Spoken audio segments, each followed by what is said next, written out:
Hello everyone, আজ আমি তোমাদের সাথে শেয়ার করছি উইন্টার সিজনের first what I it in a day. শীতের সকালে ঘুম থেকে উঠতে বেশ দেরি হয়ে যায়, সাথে ব্রেকফাস্ট করতেও। আজ ব্রেকফাস্টে ছিল oats with banana, Apple and some dry fruits. একটা হেলদি ব্রেকফাস্টের সাথে দিনটা শুরু হলেও একটু বাদে খেলাম মালপোয়া। শীতের মধ্যে পিঠের লোভ সামলানো একটু মুশকিল। লাঞ্চে ছিল এক গাদা ভালোবাসা। ছিল চিংড়ির ঝাল আর ধোয়া ওড়া মাটন কষা।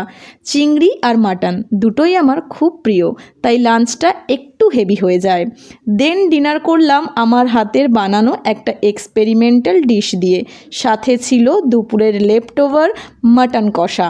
আমি এখানে একটা একটা করে পরোটা ভাজছিলাম আর দুজনে খাচ্ছিলাম। শীতের সময় ঠান্ডা জল খেতে একদম ইচ্ছে করে না, তাই আমি ঠান্ডা জলের সাথে সামান্য গরম জল মিশিয়ে জলটাকে নর্মাল টেম্পারেচারে এনে দেন খাই। ফলে ঠান্ডা লাগা বা গলা ব্যথার কোনোটারই ভয় থাকে না। বাই দ্য ওয়ে, আজ আসছি, দেখা হচ্ছে কাল নতুন কোনো আড্ডার সাথে।